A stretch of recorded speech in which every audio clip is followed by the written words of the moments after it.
Hey everyone, Savvu here, and today we are going to draw a ready to animate 2D game character in Photoshop from scratch. Let's jump into it. So first of all, what I like to do is sketching a rough representation of my game character on paper. Of course, if you want to skip this step and feel comfortable enough in drawing directly in Photoshop, no problem. Here you see an easy sketch I just made. This little superhero will also be the new mascot of this channel, so let's import our image in Photoshop to actually design the character.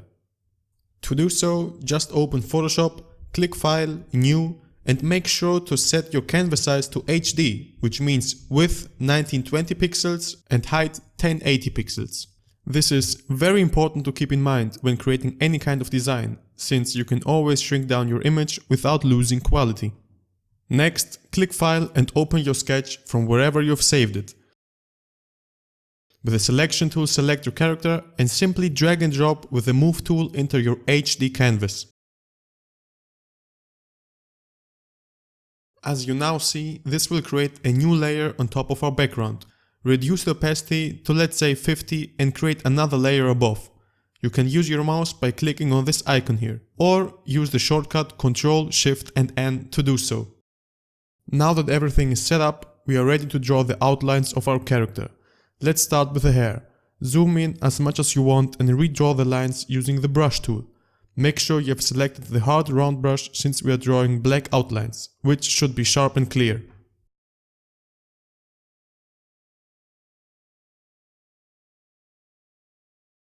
Done, and moving on to the next part. Since we want him to be ready to animate, it's a smart move to draw every part of the character on a separate layer. This is how it should look like afterwards. Notice that I have named every layer to have an organized project and not to get confused in the process. Next, it's time to fill in the colors. I will show you a trick of mine that really helped me in coloring characters for games and animations really fast. So, let's say you want to color the hair. Create a group under the hair layer. Name it hair color and add a new layer in it. In case you are not quite sure about which color to use, just don't stress about it. Pick one that comes first to your mind and start filling in the outlines on the new layer within the group. Be careful near the line not to draw over. When done with all parts, this will be the result. Of course, these are not the final colors, and here comes a trick.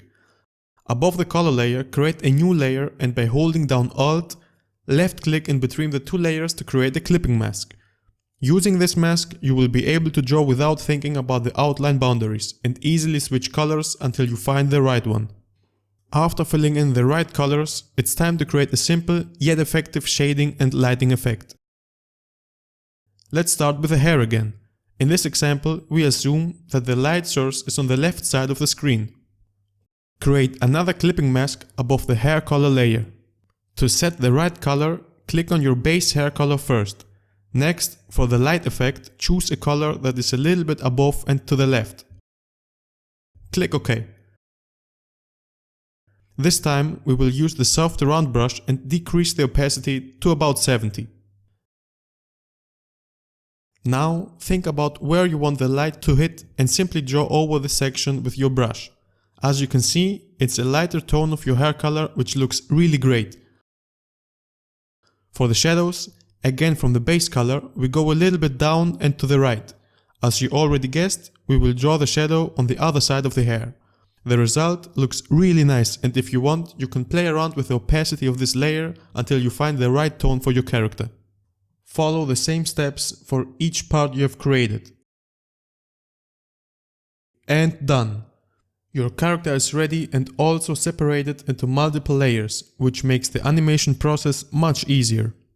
I followed exactly the same steps when creating each and every character of my own mobile game Creaturelands. I will leave the link in the description, so feel free to check it out. From this point on, we have to move each part on a different position of our canvas. To check if nothing is overlapping, simply use the selection tool and create a rectangle around each object. In this rectangle should only be one object without cutting out others.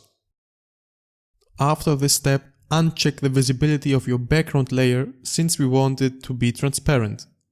Time to export. In the export settings, use the PNG24 preset and check transparency.